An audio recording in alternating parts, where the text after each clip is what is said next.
शादी से पहले जॉब करना समरीन की जरूरत थी।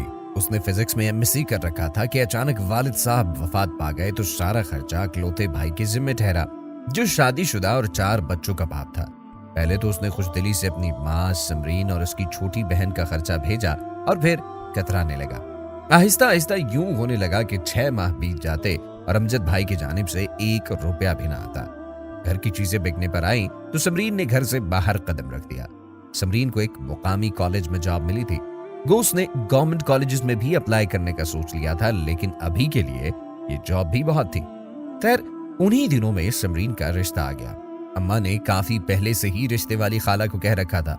आज वो लोग समरीन को देखने आ रहे थे। समरीन, मेरी बेटा आज ये वाला सूट पहन लेना और हाँ, थोड़ा बहुत मेकअप भी कर लेना। जाहिद के घर वाले आ रहे हैं। कॉलेज से थकी आ रही हुई समरीन ने एक ठंडी सांस लेकर बेड पर पड़े हुए गुलाबी जोड़े को देखा और सर हिला दिया। जाहिद की बहनों को समरीन बहुत अच्छी लगी थी। उन्होंने लगे हाथ दुआए खैर और फिर निकाह की तारीख भी तय कर ली। ये सब कुछ इतना फानन आनन हुआ कि अम्मा के हाथ पांव फूल गए। उन्होंने छोटी के साथ बाजार के चक्कर लगाना शुरू कर दिए। सलीकेमंद समरीन ने अपनी काफी सारी तनख्वाह चोंचलों में उड़ाने के बजाय बैंक में महफूज कर रखी थी। इस मौके पर वो ही काम आई। अमजद भाई की तरफ से एक 10,000 रुपए का चेक और माजरती कॉल आई, जो अम्मा ने 1000 सलावातों के बाद वसूल की। कुछ अरसे बाद समरीन की शादी हो गई। शादी के फौरन बाद उसे गवर्नमेंट कॉलेज में जॉब मिल गई। वो बहुत खुश थी, लेकिन इसके मुकाबले में जाहिद कुछ ऐसा खुश और पुरजोश नजर नहीं आता था। वो पहले ही समरीन की जॉब के हक में नहीं था, लेकिन समरीन के इसरार पर कि कॉलेज घर से चंद ही कदम के फासले पर था, उसने जॉब की इजाजत दे रखी थी। अब ये नई जॉब समरीन को मरी के गवर्नमेंट कॉलेज में मिली थी। मैं हर वीकेंड पर आ जाया करूंगी, इसमें नाराजगी की क्या बात है? हम हफ्ते के पूरे 2 दिन इकट्ठे गुजारेंगे ना जाहिद। देखो ना, ये जॉब बहुत अच्छी है और तनख्वाह का तो ना ही पूछो, पहली वाली से डबल ट्रिपल ज्यादा, और फिर मैं ये चांस क्यों मिस करूं?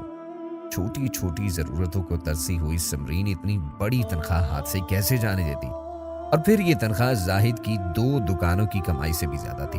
लेकिन जाहिद के सामने उसकी एक दलील भी मानने वाली नहीं थी। वो ये बात सिरे से मानने को तैयार ही नहीं था कि समरीन उससे दूर, घर से दूर मरी के एक छोटे से हॉस्टल में रहेगी। खुद जाहिद के घर वाले दूसरे शहर में थे। जाहिद, बस थोड़े दिनों की बात है, मैं प्रिंसिपल साहब से कहकर अपनी ट्रांसफर यही वाले कॉलेज में करवा लूंगी।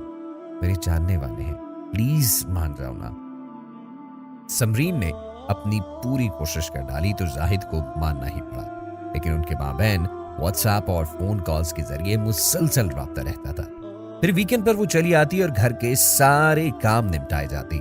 मैले कपड़े, गर्द से अटे हुए सोफे और गंदा फर्श, पूरे हफ्ते का खाना बनाना, जाहिद के कपड़े इस्त्री करके रखना, ये सब काम उसे 2 दिन में निपटाने होते थे।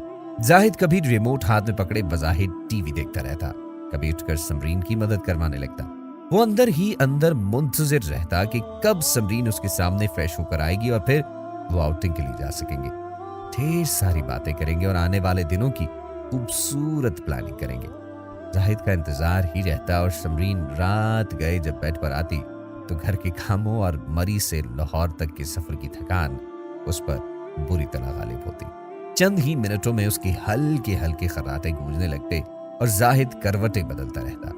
बहुत सोच विचार के बाद जाहिद ने समरीन की मदद के लिए काम वाली रख ली, जो हफ्ते और इतवार को आती थी। समरीन को काम वाली का काम कहाँ पसंद आता, वो उसके साथ साथ खुद भी झाड़ू उठा लेती और घर को चमका कर ही दम लेती। जाहिद के अरमान अधूरे के अधूरे ही रहे कि कभी तो समरीन बन सवर कर उसके पास आकर बैठेगी और उसे वक्त देगी। दिन इसी डगर पर चल रहे थे कि नए मेहमान की आमद ने जाहिद को अंदर तक सरसार कर दिया। अस्पताल से घर आने के बाद उसकी खुशी चिड़चिड़ेपन में बदल गई जब समरीन ने कहा, देखें, मेरी जॉब तो अब जाकर सेटल हुई है, इतनी जल्दी कैसे छोड़ दूं? मैंने जमीला को बुलवाया है गांव से, वो नन्हे की देखभाल खूब अच्छी तरह करेगी। जमीला तो गांव से अपने 2 ट्रंक समेत आ गई, लेकिन जाहिद के लिए एक नया इम्तिहान शुरू हो गया। शोख रंग पसंद करने वाली जमीला का परांदा यहां से वहां झंझनाता फिरता था। वो बहुत कोशिश करता कि जमीला से अपना जहन हटा ले। वो स्काइप पर समरीन से बात करना चाहता तो कॉल मिस हो जाती। समरीन पढ़ाने में मसरूफ होती थी। लेक्चरशिप के साथ साथ उसकी कोई दूसरी एक्टिविटीज भी थी। अब उसके पास जाहिद की दिन रात की स्काइप कॉल्स अटेंड करने का टाइम बिल्कुल भी नहीं था। हाँ, हर दूसरे दिन जमीला को फोन करके नन्हे का हाल पूछ लेती और हिदायत देती। समरीन, वैसे तो पूरा स्टाफ तुम्हारी अक्लमंदी की दाद देता है, लेकिन इस मामले में तुम बिल्कुल बेवकूफ निकली। ये मिसेस सलीम थी, लेकिन जब उन्हें जमीला का घर आकर रहना पता चला तो वो दंग रह गई। उन्होंने समरीन को खूब सुनाई, नहीं नहीं नहीं मिसेस सलीम, आपको गलतफहमी हो रही है। जाहिद किसी दूसरी औरत की तरफ आंख उठाकर नहीं देख सकता। समरीन कहकर चली तो आई, लेकिन अंदर ही अंदर उसे धड़का लग गया। पता नहीं क्यों दिल बेचैन सा हो रहा था, जैसे कुछ खोने लगा हो। बुध की दोपहर थी जब समरीन ने ऑटोमेटिक दरवाजे का लॉक खोला और घर के अंदर कदम रखा।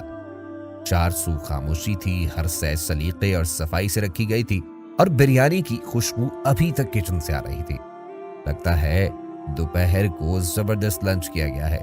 शायद जाहिद के कोई दोस्त आए होंगे। समरीन ने सोचा और बेडरूम की तरफ बढ़ गई। जाहिद सो रहा था। कासिम के नन्हे खराटे भी कमरे में गूंज रहे थे। अचानक वॉशरूम से जमीला निकली। पानी उसके बालों से टपक रहा था और उसने समरीन का सूट पहन रखा था और समरीन की ही ज्वेलरी जेबतन की हुई थी। अब वो हैरत और बुखलाहट के मारे खड़ी की खड़ी रह गई थी। आज समरीन को कॉलेज में पढ़ाते हुए 30 साल हो चुके हैं और जाहिद जमीला और कासिम की जिंदगी से कब के निकल चुके हैं। तन्हाई, उदासी और पछतावा समरीन का मुकद्दर ठहरा। गुजरे माहों साल उसके चेहरे पर एक ऐसी थकन का एहसास सब्त कर गए हैं जो देखने वालों को साफ महसूस होती है। जी हाँ, समरीन थक गई है और मरी की सफेद पोश पहाड़ी पर बने हुए छोटे से घर की खिड़की के पास कॉफी का मग थामे अक्सर सोचती रहती है कि गलती कहाँ हुई। क्या आप समरीन को बता सकते हैं कि उससे गलती कहाँ हुई और जिंदगी के इस मुकाम पर असल कसूरवार कौन है?